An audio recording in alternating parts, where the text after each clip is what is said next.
Hello and welcome to a new video. Today we will be diving into the world of fiction. This new spooky story is written by Lisa. If you want to listen to more chilling tales, please subscribe and hit the like button. Now sit back and enjoy Platform 8. It was a dark, cold night in the middle of winter. There was frost on the ground and crystals glistened on the branches in the moonlight. I had missed the last train back home, so was now stranded on the platform waiting for the next early morning train. It was going to be a long wait. At the station, there was a small wooden building, which used to be a ticket office. It was now abandoned with broken windows, which have been boarded up with old planks, and there was one door into the building with a worn sign above the door reading Platform 8. It was locked, so I won't be able to get any shelter from the bitter cold. There is a lonely bench on the platform covered in frost. I considered sitting and try to get some sleep, but somehow I didn't think I would get any sleep. With how cold it was, there is also something about this station that always gave me the creeps. It was a quiet platform in the heart of the countryside, surrounded by trees with a single road going to and from the station. I think the station was about 100 years old, and everything was old and worn. There are old rickety wooden fences running along the platform with icicles hanging on the remaining few panels that wasn't missing. In the summer, it was very beautiful with bushy green full trees and every variety of flower you could imagine. But in the winter, it was very different. The nights drew in quick, and it always reminded me of a classic horror movie with the bare trees as far as the eye could see. It was deadly quiet, not even a bird or cricket could be heard. I suddenly felt even colder at the thought of how spooky it felt standing here completely on my own, so pulled my scarf up round my neck more. As time passed, it started to get foggy. The thick fog was filling up the platform and sweeping across the tracks. Then something caught my eye. I glanced and saw a faint yellow glow at the end of the platform. It seemed to be getting closer. As I stared and watched the light draw nearer, there was a dark figure emerging from the gloom. I started to tense up and felt uneasy. The figure became clearer, and it was an old man walking nearer to me. He was a gray-haired man with a dirty face and a long gray beard. He was wearing an old-fashioned blue flat cap, which was very worn, covered in dirt and soot. He was wearing dark gray, moth-eaten dungarees with a dirty blue shirt with the sleeves rolled up to his elbows, and in his left hand, he was holding up an old rusty gas lamp, which creaked as it swung. The old man lifted the lamp up to his face just as he reached me and spoke in a husky voice. "Missed your last train?" "Ah, yeah, I did." "Where are you heading?" "A small town called Cliffside. It's about 1 hour away from here." "Yes, I have heard of Cliffside. There is a train that should be here in 10 minutes that will be able to get you close to Cliffside." "Really, that would be great. I didn't know there was another train so soon." "Yeah, it doesn't always run, but tonight it will be." I couldn't believe my luck on a night like this. I would be able to get home to the warm sooner and soak in a nice hot bath. I closed my eyes while imagining how nice it will feel to relax with a glass of my favorite whiskey and a piece of leftover fruitcake I had made from the previous night. As I opened my eyes, the old man had gone. He had completely disappeared. I could even see the light from his gas lamp. I didn't even hear him walk away. I checked all directions on the platform. How could he have gone so quickly without a trace? Did I imagine it? Was it just the cold freezing my brain, making me see things that weren't there? No, surely not. It is extremely thick with fog and is very hard to see the end of the platform. I will wait and see if what the old man said was true and see if the train he spoke of actually arrives.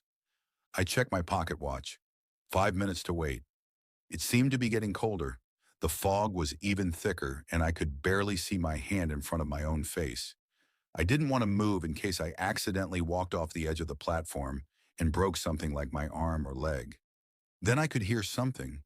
It was very faint in the distance, but it sounded like a train whistle. Could the old man have been right and wasn't a figment of my imagination? It whistled again, but much louder. I looked toward the direction of the sound to see if there was any lights shining along the track. And sure enough, there it was, in the distance glowing through the fog, a bright white light. The sound of the train wheels clicking along the track followed. The huge engine pulled into the station, pulling 4 carriages along behind it. It was a magnificent train and looked very old-fashioned. The engine was black with a hint of green. But there was something odd about the train. I couldn't put my finger on what was niggling me, so started making my way to the carriages. As I walked past the cab window on the engine, I couldn't see the train driver. The cab was completely empty. Strange. I didn't think too much about it, as possibly he might have stepped out off the train for a moment. I got to the first carriage and opened the door. This must have been an old 1900s train from the look of the exterior and had vintage door handles to get onto the train. I watched the gap as I stepped into the train. It was still very dark, and there wasn't much light from the train to shine the way. As I stepped onto the train, I was hit by a strong smell of damp and what seemed to be rotting meat. I hoped the whole train didn't have such an odor. I slammed the door behind me and made my way along the carriage to find a quiet compartment. The inside of the train had a Victorian look with dark mahogany wooden panels on the floor, which looked worn and covered in a variety of stains, which also what seemed to be blood.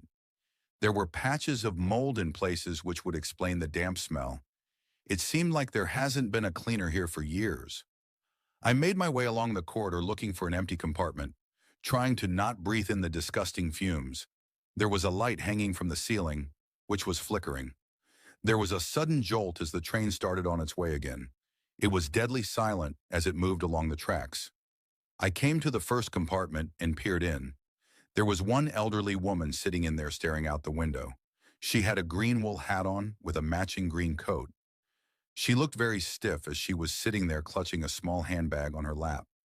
She looked deep in thought and took no notice of me as I passed by. I started to get a headache now from the intense smell and continuous blinking light. I got to the next compartment where there were two men sitting in there. Again, both men were just staring out the window, not sure what they could be looking at as it was pitch black outside. Both the men looked like office workers as both wore dark gray suits with black shoes.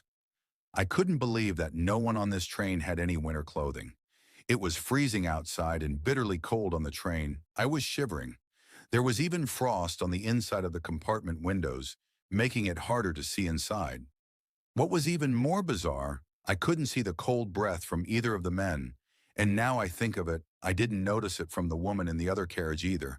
Maybe I was just seeing things again. I was tired.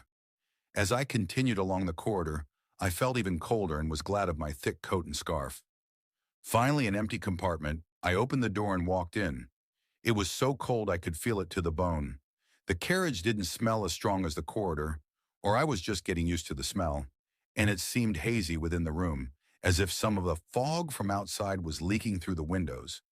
I sat down on the seat, which was a dark red velvet and was very cold to the touch. It even felt damp. I was so drained and very tired. It was the early hours of the morning, but I would never sleep with this cold. I started to wonder how I would know when it was my stop, as didn't know how long the train would take, and couldn't even try to recognize any landmarks with how dark it was outside. So I thought it might be a good idea to find a train conductor and ask. As I rose from my seat, I noticed that my trousers were slightly wet from the seat, just what I needed to make me feel even chillier. I opened the door as peered round the corridor to see if any of the conductors were doing their rounds. But not a soul in sight. I was going to have to leave the compartment to find someone. I moved slowly through the corridor, gripping the handrails trying to keep my balance while the train was moving. I am glad I didn't remove my gloves while holding onto the copper rail, as I could feel the coldness through them. I passed more compartments, which had the odd person sitting in there. Again, everyone was just staring out the window. Nobody was engaging in conversation, and were all sitting in silence. As I passed, I took more notice of the people and what they were wearing. Everyone seemed to be dressed in very old-fashioned 1900s style clothing, but no one had the visible breath you see with the cold. Maybe it was warmer in their compartments compared to mine. Maybe it was my eyes playing tricks on me again. As I strolled along the corridor, there was still no sign of any conductor. Where could he be? The fog seemed to be lifting a bit, and the moonlight began shining through the carriage windows into the corridor. But as it did, the inside of the train started to glow a strange white and green. It almost looked transparent. It must just be the glow of the moonlight. I mean, what else could it be? I looked into the next compartment and stared in amazement at the passengers sitting in there. The two women sitting had the same mysterious shine as the rest of the train. they looked translucent. As I gazed blankly at them, in disbelief, I heard a noise behind me. I turned to see a man standing there holding a gas lamp wearing a dark blue blazer with gold buttons and matching trousers with black shoes. He had a dark blue cap with gold trim, but his outfit looked dirty and worn and seemed like it hadn't ever been washed. There was a tear on his right sleeve near the shoulder, which hadn't even been attempted to be mended. Plus, there was a large brown stain on his cap on the right side of his head. Maybe this guy didn't even notice. Or maybe he doesn't care how he looked. "Can I help you, sir?" he asked. "Yes, I am not sure what station I need to get off at," I said, continuously focusing on his cap. "Okay, where are you heading to?" "I am heading to a small town called Cliffside," I said, finally meeting his gaze. The conductor watched me and replied, "Um, I haven't heard of Cliffside. This train is heading for Southbrook."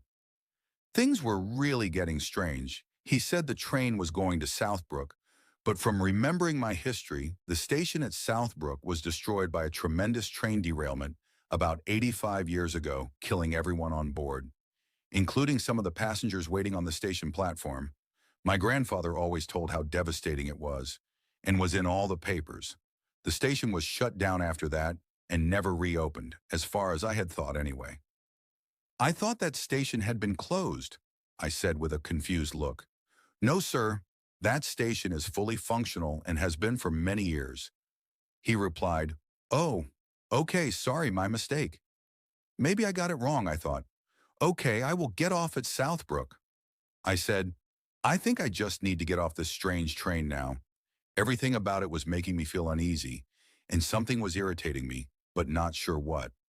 Another beam of moonlight came through the window and directly onto the conductor, and as I looked at him, the hairs on the back of my neck stood on end, and I felt a chill to the bone. The conductor had a trail of blood from the right side of his head moving down the side of his face, as if he had been struck with something across his head. But the blood was dry, as if it had been there for a while. His face looked completely drained of color, and his eyes had sunk into his skull. He even looked like he was decomposing. I felt sick to my stomach as he was holding up the gas lamp. I noticed his skin on his hand was peeling away, revealing the bones underneath. He almost looked like a skeleton. "I need to get off this train." I turned around and headed in the other direction. Without looking back, maybe I should look just to see if I was losing my mind or hallucinating. But as I turned back, the conductor had vanished. I stopped and fully turned. Where was he? How could he have disappeared so quickly? I walked along to see if he had gone into one of the compartments, but no sign of him. I didn't hear him waking away, not a single sound. I was sure that now I was definitely going crazy. Either way, I needed to get off this train straight away. I hastily walked back along the corridor, trying to find my compartment to sit and try to compose myself in. I hurried along the corridor towards my empty compartment, glancing into the other booths as I passed. They were all empty. The passengers that were sitting in there previously had gone. I didn't see anyone pass me in the corridor or even hear any of the doors open. What was going on here? I was convinced now that something unusual was going on. I opened the door to the nearest empty compartment and sat down without trying to panic and tried to think of a way I could leave the train. Maybe there was an emergency stop button. Maybe I was being dramatic, but I definitely felt spooked by all of this. Do I wait it out until the train stops or look for an emergency stop button, but risk running into more horrors along the way? I decided to sit and wait it out. Can't be much longer to the next station. There was a sudden whistle from the front of the train. I looked out the window to see if there was any sign of any oncoming train stations, but nothing visible. It was still too dark to see anything. The train seemed to be slowing. I got to my feet and opened the door to the cabin. I slowly peered round the door and looked both ways, checking for signs of anyone in the corridor. I started to feel panicky and anxious, but needed to head to the nearest door so I could depart the train as soon as it pulled into the station. I quickly closed the door behind me and moved along the corridor looking for the nearest exit. Finally, I found an escape route. Do I dare just jump from the moving train and risk serious injury, or try and hold my nerves and wait until the train stops? But where was this train going to stop? I decided not to wait and find out. I opened the window to the carriage to see if I could get a better view, and an icy gust of wind blew through carriage. Although it was so cold, It made a nice change not to smell rotting meat and damp carpets. I looked behind to see if there was anybody around, but the carriage was deserted. As I glanced through the carriage, the corridors looked different. The wooden frames and beams through the corridors were dripping in a transparent slime and had a white and green glow. Puddles of blood pooled on the wooden floorboards and smoke started to fill the corridor. I thought it was the fog filling up the carriage, but it had a charcoal scent. Something was on fire. I closed the window and walked toward the direction of the smoke. I needed to see if anyone was hurt and needed help. As I slowly moved along the corridor, the smoke began to get thicker, and I found it hard to see where I was walking. The smoke started to make me cough. I wrapped my scarf up over my nose and mouth to block it out, which helped a little. I couldn't see anyone else around. Nobody. But I could hear screaming. It seemed to be coming from all directions. I carried on ahead, still looking for anyone who was in distress, but still no one. The screaming continued, and I looked into the compartments as I walked, not a single soul in there. Where had everyone gone? These compartments were occupied. They must have gone to safety on a different part of the train. But strange how I had passed anyone yet. Lots of smoke, but no sign of any fire. Not even a flicker. The walls were still dripping with the mysterious ooze, and I was trying not to get any on my coat as I walked through the corridor. The screaming was becoming disturbing and starting ringing in my ears. Why could I not find anyone? I couldn't see where the cries were coming from. I was feeling claustrophobic with the smoke, so started opening the windows along the carriage to let some of the smoke out. I made my way through each carriage with no sign of other passengers. I got to the end of the carriages and was at the back of the engine. I hadn't come across anyone and still couldn't find the source of the smoke. I turned and started heading back on myself, still listening to the terrible screams and cries from within the train. This was freaking me out. I have no idea what is going on here. Where is everyone? What is happening to the train? Is there a fire? I walked quicker now along the corridor with one main focus. How do I get off this train? The train started to rock and shake like a plane in bad turbulence. The screams got worse and more pools of blood appeared on the floor. Screeching noises were echoing from the front of the train, and train carriage started to rattle and click. I need to get off now. I got to the nearest carriage door and forced it open. The door began swinging from the power of the wind. I gripped onto the door frame as tight as possible and leaned out to look towards the train's engine. The engine was on fire with smoke bellowing across the top of the train carriages. This was it. I had to jump for it. I looked at the ground, just grass and soil. It should be a soft enough landing with minimal damage. There was a sudden explosion from the engine, in which caused the carriage to nearly derail. I took one last look into the train carriage before taking the plunge and leaping out of the door into the night. I crashed to the ground with a thud and rolled into the grass, scuffing up my trousers and coat. Thankfully, I didn't break anything. I stared towards the direction of the train and froze with disbelief. The train had disappeared. No sign of it at all. What was going on? I quickly got to my feet and ran to the train track. Nothing. No smoke or flames, nothing. I was standing in the middle of the countryside, completely alone, staring into the darkness. I couldn't feel the heat from the fire anymore, only the bitter winter air, and I couldn't smell the smoke or rotting flesh, just the crisp aroma of the trees and grass. As I started my walk along the tracks, brushing the dirt off the sleeves of my coat, I kept wondering what had happened. Did I completely lose my mind? Was I just imagining all the events of tonight? Or was it something else? Something more sinister, something supernatural? I guess I will never know for sure, and I doubt anyone would believe my story. All I know is I have a long walk back home.